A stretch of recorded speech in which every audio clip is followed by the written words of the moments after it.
எல்லாருக்கும் வணக்கம். ஒரு 2-3 நாளா சில விஷயங்கள் அப்படியே பரபரப்பா போயிட்டு இருக்குது. ஒரு பக்கம் பாத்தீங்கன்னா தாவேகா தன்னுடைய அந்த பூத் லெவல்ல வேலை செய்யறதுக்கான அவர்களுக்கான பயிற்சி பட்டறை ஒரு பக்கம் நடத்திருக்கிறாங்க. இன்னொரு பக்கம் திமுக ஒரு பக்கம் செயல் வீரர்கள் கூட்டம் அது ஒரு பயிற்சி பட்டறை ஒரு பக்கம் நடத்திருக்கிறாங்க. சரி, இதெல்லாம் நடந்துகிட்டு இருக்குது. இதை பத்தி சில விஷயங்கள் ஒரு நாள் உடன்பிறப்பா ஒருத்தர் வந்து அந்த காஸ்டியூம் எல்லாம் போட்டு வந்து உட்காந்துருக்கிறாரு. அவர்கிட்ட நம்ம கேட்கலாம், என்னங்க ஒரே கதறல் சத்தம் அதிகமா இருக்குது, என்ன சமாச்சாரம்? எந்த விஷயத்துக்கு கதறாங்களா?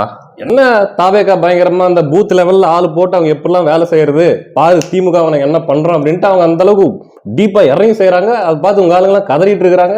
எங்க ஆளுங்க, அதாவது கழக உடன்பிறப்புகள் 4 வருஷம் ஆட்சி நடத்தி எல்லாரும் உலகம் போற்றக்கூடிய ஆட்சியை கொடுத்துக்கிட்டு நாங்க கதறிட்டு இருக்கிறோம். உலகம் போற்றக்கூடிய 2026 தேர்தலை மறந்துருங்க, 31 பத்தி யோசிங்கன்னு சொல்லிட்டு இருக்கிறோம். நாங்க எங்க கதறோம்? ஒண்ணு இல்ல, பென்டிரைவ் கொடுக்குறாங்க. சரி, உண்மையிலேயே சிரிப்பா இல்லையா உங்களுக்கு? இல்ல, எதுக்கு ஏங்க ஒரு பூத் ஏஜென்ட்டை கூப்பிட்டு ட்ரைனிங் கொடுக்குறேன் அப்படின்னு சொல்லி அதுல வந்து வாக்காளர் பட்டியலில் இருக்கிறவங்க பேரெல்லாம் போட்டு இந்த இதுல பென்டிரைவ்லாம் லிஸ்ட்டுக்கு தான் அவங்கள ஃபாலோ பண்ணிக்க, இந்த புக்கு படிச்சு எல்லாம் தெரிஞ்சுக்க அப்படின்னு சொல்லி கொடுத்தா எப்படிங்க அந்த பென்டிரைவ் எடுத்துட்டு போய் அவங்க போய் அப்படியே அந்த மக்களை ஃபாலோ பண்ணி ஓட்டு வாங்கி முதல்ல அந்த பென்டிரைவ் எதுக்கு யூஸ் பண்ணுவாங்க? 68 படம், அதாவது 69வது படத்தோட முடிச்சுக்கிறாருன்னு ஒரே ஃபீலிங் இருக்கிறாங்களா? 68 படத்தையும் டவுன்லோட் பண்ணி அதுல ஏற்றி வச்சுட்டு என்ஜாய் பண்ண போறாங்க. வேற எதுக்கு யூஸ் ஆக போறதில்ல. பென்டிரைவ்லாம் கொடுத்ததே வேஸ்ட்ங்கிறது தான் என்னுடைய திமுக காரங்களுடைய கருத்து. சரி, சமூக வலைதளங்கள்ல நிறைய கருத்துக்கள் நானும் பார்த்தேன். என்ன சொல்றாங்கன்னா, சரி பென்டிரைவ் எடுத்துட்டு போய் விஜய் ரசிகர்கள்ட்ட கொடுத்தா அல்லது தொண்டர்கள்ட்ட கொடுத்தா அவங்க ஏதோ ஒன்று பண்ணுவாங்க, கட்சிக்காக ஏதோ ஒன்று பண்ணுவாங்க வச்சுங்களேன். இதே திமுக காரன்ட்ட கொடுத்தா என்ன பண்ணுவாங்க சொல்லுங்க? ஏன் பண்ணுவாங்க? அதை எடுத்துட்டு போய் அதை வந்து ஆக்கப்பூர்வமான வகையில அதை பயன்படுத்துறதுக்காக நாங்க பயன்படுத்துவோம். ஆக்கப்பூர்வமா ஆமா, நேரா கடைக்கு எடுத்துட்டு போயிட்டு அந்த பென்டிரைவ் கொடுத்து இதை வச்சுட்டு நீங்க என்ன கொடுப்பீங்க? எந்த கடையில? ஏதோ ஒரு கடைங்க, அது கூட எங்க வைக்கணும்னு அவங்களுக்கு தெரியாதுங்க. மக்கள் சொல்றதை நான் சொல்றேன், நான் ஒண்ணு என்னுடைய சொந்த கருத்தை நான் சொல்ல. பென்டிரைவ் வந்து எங்க கிட்ட கொடுத்தா அதை எடுத்துட்டு போயிட்டு நாங்க வந்து கண்ணை மூடிட்டு ஏதோ துணி கடை கூட போய் கொடுப்பீங்க. ஏதோ ஒரு கடைக்கு எடுத்துட்டு போய் கொடுத்துட்டு இதை வச்சுட்டு நீங்க என்ன கொடுப்பீங்களோ கொடுங்க அப்படின்னு கேட்பாங்க. அவங்க வந்து நீங்க யாரு, திமுக காரங்களா அப்படின்னு கேட்டு இருந்தாங்க உங்களுக்கு 200 அவ்வளவுதான் தர முடியும் அப்படின்ட்டு தான் இதெல்லாம் மக்கள் சொல்றாங்க. உங்களுக்கு அதை வச்சு வேற ஒன்றும் தெரியுது இல்ல? தவறான புரிதல், தவறான முறையில இந்த மாதிரி பரப்பப்படுது அப்படின்னு தான் சர்க்குலேட் ஆகுது அப்படின்னு தான். அதை நீங்க ஆக்கப்பூர்வமா பயன்படுத்துவீங்க அப்படி? நாங்களும் செயல் வீரர்கள் கூட்டம் நடத்திட்டு நடத்துறீங்க, ட்ரைனிங் எல்லாம் கொடுத்துட்டு தானே இருக்கிறோம். கொடுத்துட்டு இருக்கிறீங்க. ஆனா என்னன்னா, இப்படி ஏதாச்சும் பண்ணிடக்கூடாதுன்றதுக்காக தான் திமுக உடன்பிறப்புகளுக்கு பயன்படும் வண்ணம் ஒரு பொருளை வந்து கொடுத்துருக்காங்க செயல் வீரர்கள் கூட்டத்துல. பாத்தீங்களா? கண்டிப்பா ஏதாச்சும் நல்ல பொருளா தான் இருக்கும். பாருங்க, நீங்களே பாருங்க.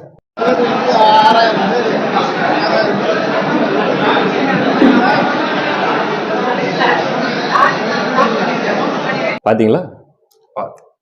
என்னது சொல்லுங்க, இது என்னதுன்னு நீங்க பேசுங்க. என்னது நீங்க பேச நீங்க பாருங்க, இது என்னது? என்னது? ஒரு நிகழ்ச்சி அல்லது ஒரு ஃபங்க்ஷன்னா என்ன பண்ணுவாங்க? சாப்பாடு போடுவாங்க, இலையை போடுவாங்க, பக்கத்துல வாட்டர் பாட்டில் இருக்கும். வாட்டர் பாட்டில் இருக்குதே, வாட்டர் பாட்டில் இருக்குதே, கூட இன்னொன்னு இருக்குது. அது என்னது? இதுதான் திமுக காரங்க ஒரு கூட்டம் நடத்துற லட்சணமா? ஒரு பயிற்சி பட்டறையில் இதுக்கு என்ன வேலைன்னு கேக்குறாங்க. இதை வச்சு நீங்க என்ன பயிற்சி கொடுப்பீங்க? அதுக்கு விளக்கம் கொடுத்தாச்சு. இப்ப வந்து பாத்தீங்கன்னா ஊடகங்கள் முழுக்க நாங்க கேஸ் போட போறோம். இது வந்து புதிய தலைமுறையில இருந்து நியூஸ் 18ல இருந்து இன்னும் பல மீடியால இது வந்து இப்படி நடந்துச்சு, பாட்டில் கொடுத்தாங்க அப்படின்லாம் சொல்லி போட்டுட்டு இருக்கிறாங்க. இது வந்து எங்களுடைய சார்பில் இதுக்கு விளக்கம் கொடுத்தாச்சு. அது விளக்க வீடியோ என்ன விளக்கம் பார்க்கலாம். நீங்க பாருங்க, விளக்க வீடியோ நீங்க பாருங்க, மக்கள் பார்க்கட்டும், நீங்களும் பாருங்க, காட்டுறேன். நாங்கள் அனைவரும் சென்று விட்ட பிறகு தனியார் மண்டபத்தில் உள்ள உணவு கூடத்தில் சில பேர் மதுவுடன் உணவு அருந்தியதாக பரப்பப்பட்ட ஒரு வீடியோவுக்கும் எங்களுக்கும் எந்த சம்பந்தமும் இல்லை. பார்த்திருப்பீங்க, பார்த்துட்டேன். இந்த விளக்கத்துல இருங்க. இது வந்து நாங்க நிகழ்ச்சி நடத்திட்டு போன பிறகு அது சில பேர் வந்து அங்க இருந்து மது அருந்திட்டு சென்று இருக்கிறாங்க. அது உடனே திமுக கணக்குல எழுதிடுவீங்க. அவங்க திமுக காரங்க இல்லை. சரி, இது பாருங்க, இது கூட்டம் நடத்தும் போது எடுத்து போட்டா. ஆமா, கழுத்துல ஒரு இது இருக்குதா, ஐடி கார்டு சிவப்பு கலர்ல இருக்குதா? ஆமா இருக்கு. இங்க இந்த சாராய் பாட்டில் ஃபங்க்ஷன்ல உட்காந்துக்கிறவங்க கழுத்துல என்ன இருக்குது? சொல்லுங்க, இது சொல்ல வரீங்க, சொல்லுங்க. இல்ல, அதுதான் சொல்லுங்க, நீங்க சொல்லுங்க, என்கிட்ட நீங்க சொல்லுங்க. உங்க கண்ணுக்கு தெரியலையா? நீங்க சொல்லுங்க. தெரியுது. அப்ப அந்த ஃபங்க்ஷன்ல யாரெல்லாம் கலந்துகிட்டாங்களோ அவங்களுக்கு தான் அந்த விருந்து வைக்கப்பட்டிருக்கிறது. திமுக காரங்களுக்கு தான் அந்த விருந்து வைக்கப்பட்டிருக்குது. ஆதாரங்க ஏங்க இப்படி கூட இருக்கலாம். ஆ. நிகழ்ச்சிக்கு வந்தோம், கலந்துக்கிட்டோம், சரி அங்கேயே அதை கழட்டி வச்சுட்டு போயிருப்போம்னு சொல்லி கழட்டி வச்சுட்டு போயிருக்கலாம் உடன்பிறப்புகள். அதுக்கப்புறம் அங்க வந்த சில பேர் என்னடா அது நல்லா இருக்குது அப்படின்னு கூட எடுத்து கழுத்துல மாட்டிக்கிட்டு மது அருந்திட்டு சென்று இருக்கலாம் அல்லவா? அதாவது திமுக உடன்பிறப்புகள் எல்லாம் போனதுக்கு அப்புறம் அனுதாபிகள் வந்திருக்காங்க. இல்லைங்க, அனுதாபிகள்னு ஏன் சொல்றீங்க? யாரோங்க அவங்க, யாரோ வந்தாங்க, இது என்ன நல்லா இருக்கு, ஐடி கார்டு சிவப்பா இருக்குது. இல்லைங்க, நீங்க சொல்லுவீங்களே ஞானசாகரன் கூட இவர் தான் திமுகவோட பல புகைப்படங்கள் வந்து எல்லாமே நிரூபிக்கப்பட்டதுக்கு பின்னாடியும் இவர் அனுதாபின்ற ஒரு உருட்டு உருட்டீங்க இல்லையா, அந்த மாதிரி இவங்களும் அனுதாபிகள் இல்லையா? அனுதாபிகளா கூட இருக்கலாம், உடன்பிறப்புகள் இல்ல. அது பொறுப்பேற்க முடியாதுல்ல, அனுதாபிகள் செயலுக்கு திமுக பொறுப்பேற்க முடியாது இல்ல. ஏங்க ஏதோ ஒரு கோல்டு மெடல் ஏதாச்சும் போட்டு போயிருக்காங்க, இல்ல ஒரு பெருமை மிக்க ஏதாச்சும் ஒரு விஷயம் போட்டு போயிருக்காங்க, அது போட்டுக்கிட்டா நம்ம வெளியே போய் சுத்தும் போது நமக்கு கொஞ்சம் கௌரவமா இருக்கும், பெருமையா இருக்கும் அப்படிங்கிற மாதிரி ஒரு விஷயத்த கழுத்துல போட்டு உட்காந்து சாப்பிடுறாங்க கூட ஒத்துக்கலாங்க, சரிடா பரவாயில்லன்ட்டு. இது பெருமைக்குரிய பொருள் மாதிரி தெரியலையே. அதாங்க அது வந்து ஏன் அவங்க கிட்ட தான் கேட்கணும். ஆனா அது திமுக காரங்க இல்ல, திமுக காரங்க இல்ல, பொய் செய்தி, அவதூறு, அது வந்து தவறான ஆட்சியின் மீது எல்லாரும் இப்ப வந்து மக்கள் எல்லாரும் இந்த ஆட்சி இன்னும் ஒரு 30 ஆண்டுகளுக்கு 40 ஆண்டுகளுக்கு தொடராதா 40 ஆண்டுகளுக்கு, ஆமாங்க தொடராதா அப்படின்னு சொல்லி எல்லாம் எதிர்பார்த்துட்டு இருக்கிற இந்த நேரத்துல அதை வந்து இது மாதிரியான வீடியோக்களை பரப்புறது மூலமா கெட்ட பேர் ஏற்படுத்துறாங்க அப்படின்னு தான் எங்களுடைய சார்பிலையும் சொல்றாங்க. நான் அதுதான் ஒரு உடன்பிறப்பா உங்களுடைய ஆமா ஆமா ஆமா ஆமா அது உடன்பிறப்புகள் அது மாதிரி பண்ணல இல்ல, அது இல்ல, அவங்க இல்ல. சரி ரைட்டு, நீ என்ன துப்பாக்கி முனையில கேட்டாலும் நான் ஒத்துக்க மாட்டேன், அது உடன்பிறப்புகள் கிடையாது. இல்ல இல்ல. அப்ப ரிஷி வந்து என் பகுதியில் நடந்த அந்த ஒரு சமாச்சாரத்துக்கும் திமுகவுக்கும் சம்பந்தம் இல்ல. இப்ப இவ்வளவு பேசுறீங்க, இப்ப நான் ஒருத்தர் வந்துட்டேன் இங்க உட்காந்துட்டேன் அப்படின்னு உடனே அப்படி அணகட்டி கேள்வி கேட்டு என்ன மடக்கணும்னு முயற்சி பண்றீங்க, ஆனா உங்களால முடியல. ஆனா இவ்வளவு பேச்சு பேசுறீங்க நீங்க.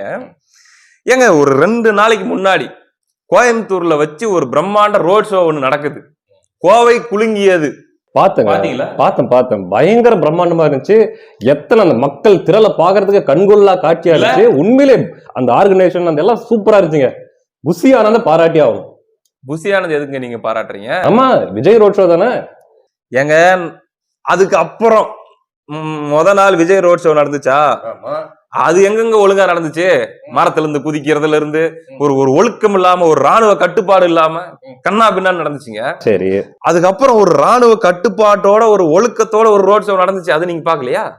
சின்னவர், ஓ அது கேக்குறீங்களா? உதயநிதி ஸ்டாலின் வருங்கால முதலமைச்சர், அவர் ஒரு ரோட் ஷோ அங்க பண்ணாருங்க. பாத்தங்க, பப்ளிக்குக்கும் சரி டிராபிக்கு கூட எந்த தொல்லையும் இல்லாம ஃப்ரீயா போயிட்டு ஃப்ரீயா வந்தாங்க. அந்த அப்படி அந்த ரோட் ஷோ தானே சொல்றீங்க? அது எவ்வளவு பெருமையான ஒரு விஷயம். பப்ளிக் டிஸ்டர்ப் பண்ணாம, போக்குவரத்துக்கு இடையூறு பண்ணாம அவர் வாட்டுக்கு ரோட் ஷோ பண்ணிருக்கிறாரு.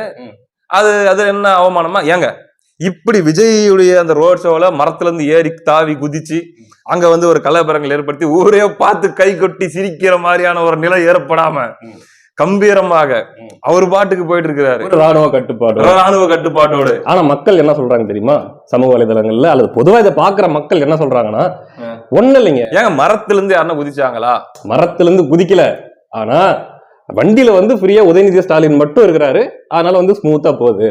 ஒருவேளை அந்த திமுக காரன் போற அந்த வண்டியில ஒரு வாழைத்தாறு 2 வாழை சீப்பு இதெல்லாம் கட்டி தொங்க விட்டு இருந்தா நம்ம உடன்பிறப்புகள் அதை யாரு புடிங்கி எடுத்துட்டு போறதுன்ற போட்டியில உருண்டு புரண்டு உதயநிதியோட சின்னவரை சின்னாபினமாக்கி இருப்பாங்க, அந்த போட்டியில வாழைப்பழத்தை திருடுற போட்டியில அப்படின்ட்டு சமூக வலைதளங்கள்ல பேசிக்கிறாங்க. இதுக்கு என்ன சொல்றீங்க? இந்த மாதிரி திட்டமிட்டு அந்த கூட்டம் ஒழுங்கா நடக்கணும், அந்த ரோட் ஷோ ஒழுங்கா நடக்கணும்ன்றதுக்காக வாழைத்தாறு தவிர்க்கப்பட்டிருக்கிறது. அப்ப அதாவது எங்க சின்னவர் போன அந்த வாகனத்துல முன்னாடி 4 வாழைப்பழத்தை மட்டும் வச்சிருந்தா நான் மரத்துல இருந்து உடன்பிறப்புகள் குதிச்சிருப்பாங்க, எங்க உடன்பிறப்புகள் அப்படின்னு சொல்ல வரீங்க. ஆமா, இதை மறுக்க முடியுமா? உங்களால மறுக்க முடியுமா? மறுத்தா என்ன பண்ணுவீங்க? மறுத்த ஆதாரம் காட்டுவோம், எக்கச்சக்கமான ஆதாரங்கள் இருக்குது. ஏங்க தலைகீழ தொங்குற மேல இருந்து ஒரு வாழைப்பழத்தை பறிக்கிறதுக்காக, ஒரு ஆப்பிளை திருடுறதுக்காக திருடுறதுன்ற வார்த்தையை பயன்படுத்தாதீங்க. பாருங்க, வீக்னஸ் இருக்கு, ஒத்துக்கிறேன். ஒரு வீக்னஸ் இருக்கு. ஒரு சாப்பாடு பண்றோம்னா ஒரு வீக்னஸ் இருக்கு, உடன்பிறப்புகள் இருக்கு. விரும்பி சாப்பிடுவோம், சாப்பிடுற பழக்கங்கள் உண்டு, அதுக்காக ஒரு ஆர்வமா சாப்பிடுறது தாங்க. ஆனா வந்து அது ராணுவ கட்டுப்பாடுக்கு அதுக்கு நீங்க போட்டு குழப்பிக்க கூடாதுங்க.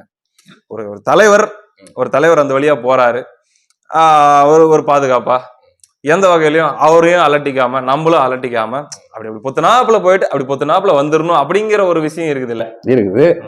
இதுக்கு வந்து பேசாம ஒரு கான்வாய் போதுமே. உதயநிதி உள்ளே உட்காந்துக்கிட்டு ஒரு ரவுண்டு கோயம்புத்தூர் சுத்தி பார்க்கணும்னு ஆசை, அப்படியே கார்ல கம்முன்னு உள்ளே ஒரு ரவுண்டு. எப்பயும் வழக்கம் போல திமுக காரங்க டெம்போ சுத்தி ஒரு 4 பேர் நிப்பாங்கல்ல, இப்படி ஒரு ரோட் ஷோ இன்னும் சிம்பிளா பண்ணிட்டு போயிருந்தா இந்த அளவு கூட இடையூறா இருந்திருக்காதுல்ல. எதுக்கு அவர் பண்ணிட்டாரு பாருங்க, ஆஹா என்ன அழகா இருக்குது, எனக்கும் அது வேணும் அப்படின்னு அடம் பிடிச்சி போய் தொல்லை பண்ணி எனக்கு ஒரு ரோட் ஷோ வேணும்னு வாங்கி இப்படி ஒண்ணு. எதுக்கு இது தேவையா? இன்னும் என்ன சொல்றாங்க தெரியுமா, இதோட நிறுத்தல, 2 பேருமே செலவு பண்ணிருக்காங்க. விஜயும் செலவு பண்ணிருக்காரு ரோட் ஷோக்காக, உதயநிதியும் செலவு பண்ணிருக்காங்க. செலவுன்றது ஆகத்தான் செய்யும். ஆனா அதுல ஒரு வித்தியாசத்தை சொல்றாங்க. என்ன தெரியுமா அது? விஜய் செலவு பண்ணது அவ்வளவு பெரிய கூட்டம், பிரம்மாண்டமான கூட்டம், அந்த கூட்டத்தை கண்ட்ரோல் பண்றதுக்கு சில செலவுகளை அவர் பண்ணிருப்பாரு. ஆனா உதயநிதி அந்த கூட்டத்தை கூட்டுறதுக்கு செலவு பண்ணிருப்பாரு. இதான் 2த்துக்கும் வேறுபாடுங்கிறாங்க. கூட்டத்தை கூட்டுறதுக்குன்னா, அதாவது அங்க வந்த அந்த தொண்டர்கள், எங்களுடைய கழக உடன்பிறப்புகள், இந்த 75 ஆண்டு கால கட்சி, அந்த கட்சி மேல இருக்கக்கூடிய பற்று, அதன் காரணமாக வந்த உடன்பிறப்புகள், உதயநிதி ஸ்டாலின் எங்களுடைய சின்னவர் மீது இருக்கக்கூடிய அந்த ஈர்ப்பு காரணமாக, ஈர்ப்பு சக்திக்காக வந்தவங்க செலவு பண்ணப்பட்டு காசு கொடுக்கப்பட்டு அங்க வந்து தான் கை கொடுத்துட்டு எல்லாம் போனாங்கன்னு சொல்ல வரீங்களா? நான் சொல்லல. எல்லாரும் திமுக காரங்களை தவிர மத்த எல்லாருமே அப்படித்தான் சொல்றாங்க. 200 ரூபாய் அவதூறு. எவ்வளவு பாட்டி தராங்க? 200 ரூபாயா? அப்ப இது என்னது? அவதூறுங்க. அதாவது டெம்போவை கொண்டு போயிட்டு இருக்காங்க. இதுக்கு தான் சொன்னேன், பொறுக்கல. அந்த கரண்ட்டுக்கே பொறுக்கல. நீங்க பேசின பச்சை பொய்யும் நீங்க உருட்டும் கரண்ட் போயிருச்சு. உண்மைக்கு எதிராக சில சக்திகள் இயங்கும் போது, நீதிக்கு எதிராக குரல்கள் வரும்போது இந்த மாதிரிலாம் கரண்ட் போகும். அதான் அந்த சக்தி தான் அந்த கருப்பு சேப்பு சட்டை போட்டு உட்காந்து. அந்த உண்மைக்கு எதிரான சக்தி கரண்ட் போயிடுச்சு. ஆட்சி திராவிட மாடல் ஆட்சியை பத்தி தப்பா பேசாதீங்க.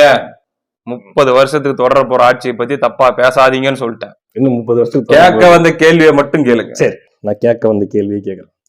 நீங்க காசு கொடுத்து கூட்டம் கூட்டல. அந்த மாதிரி சம்பவம் வரலாற்றில் நடந்தது கிடையாது. லாரிகள்ல வண்டிகள்ல டெம்போக்கள்ல எல்லாம் கூட்டது கிடையாது. சரி, இது என்ன பொய்? அப்பட்டமான பொய். இது என்ன? அது இங்க இருக்கிற இந்த டெம்போ என்னது, இங்க இருக்கிற இந்த பாட்டி என்னது, அந்த பாட்டி பாவம் கஷ்டப்பட்டு இறங்குறது என்னது, அந்த பாட்டி கிட்ட மைக்கு கொண்டு போய் நீட்டும் போது எவ்வளவு கொடுத்தாங்க? 200 ரூபாய். இது என்னது? இப்படிலாம் கேள்வி கேக்குறீங்களா? ஆமா, இது என்ன ஆதாரத்தை வச்சுக்கிட்டு கேக்குற? என்னது இது? இந்த மாதிரியான கேள்விகளை தவிர்த்துக்கங்க. இந்த மாதிரியான கேள்வி கேட்பது என்பது தமிழ்நாட்டுடைய ஜனநாயகத்துக்கு, இறையாண்மைக்கு எதிரானது. பாஜக உள்ள வந்துடும். நீங்க இதுக்கு மேல இப்படிலாம் நீங்க கேள்வி கேட்பீங்க, இந்த மாதிரிலாம் வீடியோ எடுத்து காட்டுவீங்க, இதுக்கு பதில் சொல்லு, இது உண்மையா, இதுக்கு பதில் சொல்லு, நீங்க அதிகபட்சமா கேட்பீங்க அப்படின்னா இது தமிழ்நாட்டுக்கு நல்லது இல்லைங்க. இது வந்து பாஜக உள்ள கொண்டு வர்றதுக்காக நீங்க எல்லாம் சேர்ந்து வேலை பாக்குறீங்க அப்படின்னு புரிஞ்சு போச்சு. இப்படிலாம் கேள்வி கேட்டீங்கன்னா கண்டிப்பா பாஜக உள்ள வராது. அப்புறம் ஏன் பாஜக உள்ள வராது? ஏங்க, நீங்க ஒரு பொறுப்புள்ள தமிழ்நாட்டின் குடிமகனாக 4 பேர் வந்து இப்படி திமுகவை பத்தி, கழகத்தை பத்தி, திராவிட மாடல் ஆட்சியை பத்தி இந்த மாதிரி எல்லாம் காட்டி கேள்வி கேட்டாங்க கூட, நீங்க போய் எடுத்து சொல்லணும், இப்படிலாம் கேட்டுறாதீங்க, பாஜக உள்ள வந்துரும், கூடாது அப்படின்னு எடுத்து சொல்லி பாஜக வளர்ச்சி தடுக்கிறதுக்கு நீங்க எல்லாம் வந்து பொறுப்பு எடுத்துக்கிட்டு செயல்படுங்க. அதை விட்டுட்டு நீங்களே வந்து இத்தனை வருஷம் ஒன்னா பழகிட்டு நீங்களே இந்த மாதிரியான கேள்விகள் கேட்டீங்கன்னா அப்புறம் பாத்துக்கோங்க. ஊபியில போய் பாரு, பீகார்ல போய் பாரு, ராஜஸ்தான்ல போய் பாரு, அந்த பக்கம் பாத்தீங்கன்னா போய் பாருன்னு நாங்க சொல்லிடுவோம். மட்டும் பாக்காத அப்படின்னு நாங்க சொல்லிடுவோம். பாருங்க, தமிழ்நாட்டுல பாஜகவை வளர்க்கிற வேலையை இந்த மாதிரி கேள்விகள் மூலமா நீங்க பண்றீங்க.